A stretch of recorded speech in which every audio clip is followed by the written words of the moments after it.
Let's start at the very beginning. A very good place to start.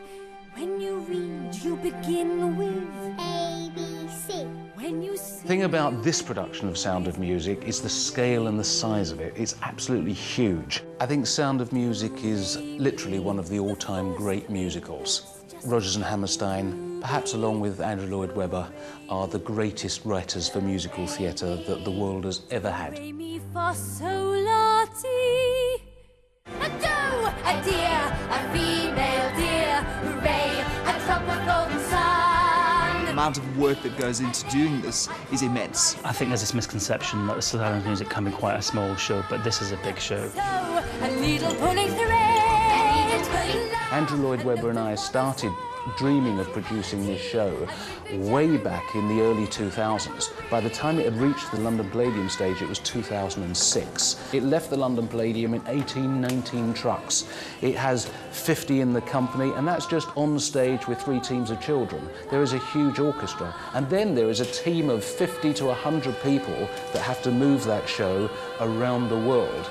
And in order to do that and create it exactly the same night after night, that's a massive undertaking. When you think you know you'd like to tell her. The music as it stands is the music you would have heard in the London Palladium version and what became the UK tour version. We can't just change things around the way we want to. What you get sent from the Rodgers and Hammerstein estate is pretty much what you perform. I have confidence they'll put me to the test, but I'll make them see I have confidence in me. They composed a bit of extra music for the film, amongst others 2 songs, one called I Have Confidence and the other one a duet called Something Good, which usually don't appear in the stage version, but because of Andrew Lloyd Webber's great connections with the Rodgers and Hammerstein estate, we were allowed to basically use it in the production. The people of Cape Town and Johannesburg are going to hear the equivalent of a 70-piece orchestra, which could never be toured around the world, ever. But in today's technology, that can be achieved.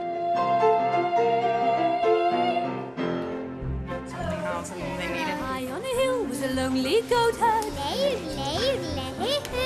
Casting the kids was a very exciting process, but it was also very intense. Firstly, they all have to be triple threat performers. They've all got to dance and sing and act. You can find a kid who's remarkably talented, but if they're not the right height for a certain character, then we can't cast them. And they've all got to be like a ski slope. For this production, we have to use 3 sets of families. Because of labour laws, they're only allowed to work a certain number of hours per week. So you don't necessarily see the same family every night, which is amazing because it keeps the show fresh. And also, every city where we travel to with the show uses a new set of children. Yes, it's hard because there's 18 of them, 3 teams of 6. It's an ongoing training process. I mean, the work absolutely never stops. And white, clean and bright. These children are absolutely phenomenal. I think what they achieve on this stage is astounding, and I must tell you, I think they're the true stars of the show. They unlock all our hearts in this show. If the kids don't work, it don't work. They're crucial. A lot of people have an idea that The Sound of Music is one big sugar-coated musical, but it's not. It is such a real story. Everyone in this house responds to a whistle.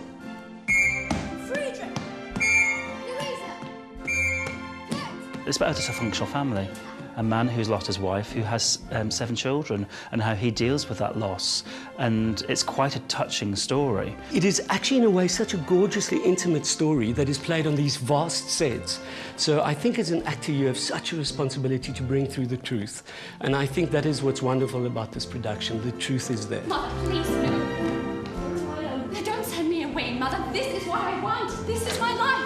Maria has quite a journey in this show. She's pretty much in every scene, a lot of dialogue, a lot of singing, and the rehearsal process to get that sort of slick and up to speed has been quite intense. We've got some surprises in there with our mother Abbess, who's not a massive known musical theatre person. I think she's known in the opera world, and it's a wonderful voice.